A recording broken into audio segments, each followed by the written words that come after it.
In a small, cheerful village nestled between green hills and sparkling rivers, there was a playground where children gathered every day after school. It wasn't just any playground, it had a magical charm about it. Laughter echoed in the air, and the rustling leaves of the old oak tree nearby seemed to hum a happy tune. The children called it Joyland. Joyland was a place where worries didn't exist. A crooked slide, a rusty swing set, and a patch of open grass became the stage for endless adventures. The children didn't care that the slide wasn't shiny or the swing creaked. They saw them as tools for imagination and play. For hours, they laughed, ran, and created worlds of their own. One sunny afternoon, an elderly storyteller named Grandpa Leo sat on a bench near the playground. He had been watching the children for weeks, marveling at how happy they always seemed. Their joy was pure, untainted by the worries or doubts that often clouded adult minds. Curious to learn their secret, Grandpa Leo decided to ask. He clapped his hands gently to gather the children around. They ran to him, their faces glowing with excitement, as if another story was about to begin. "Tell me, little ones," Grandpa Leo began, his voice kind and curious. "Why are you always so happy? What's your secret?"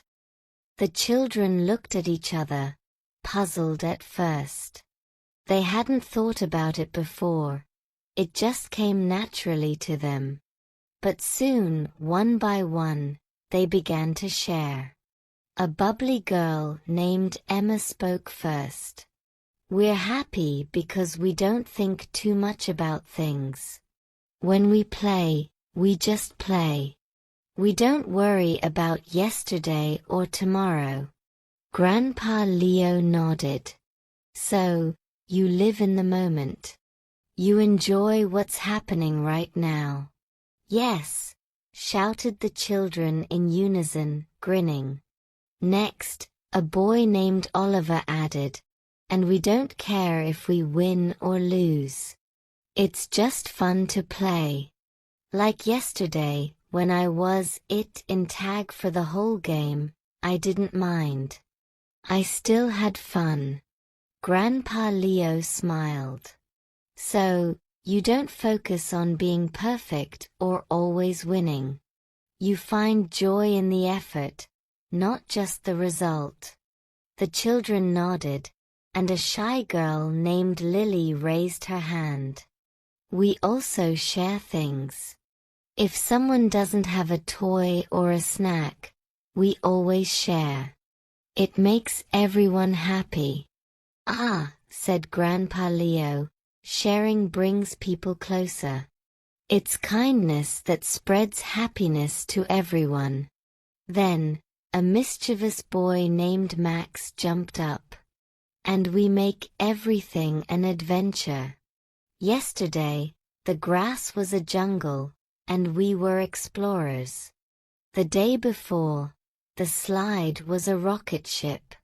We can turn anything into something amazing." Grandpa Leo laughed, his eyes twinkling. "Your imagination is like a magical power. It turns the ordinary into the extraordinary." Finally, a little girl named Sophie tugged on Grandpa Leo's sleeve. "And we forgive fast. If someone says sorry, we don't stay mad. We just start playing again." Grandpa Leo's heart warmed. "You forgive and let go. That's a gift many adults forget." The children cheered, proud of their answers, and ran off to play again, their laughter ringing through the air. Grandpa Leo sat there, deep in thought. The children had taught him something profound. Happiness wasn't about having the best things or knowing all the answers. It was about living in the moment, embracing imperfections, sharing generously, unleashing imagination, and forgiving quickly.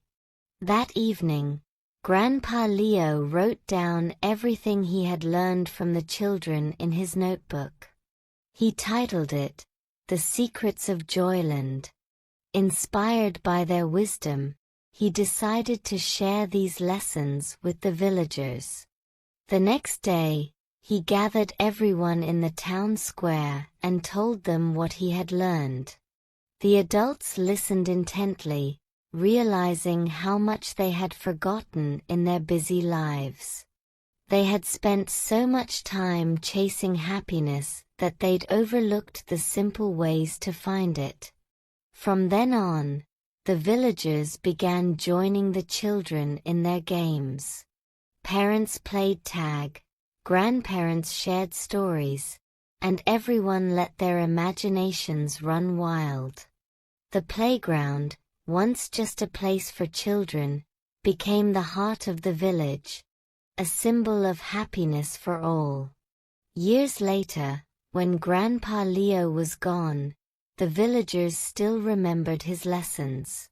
They passed them down to their children and grandchildren, ensuring that Joyland wasn't just a place but a way of living. A reminder that happiness is always within reach, as long as you live with a playful heart and an open mind.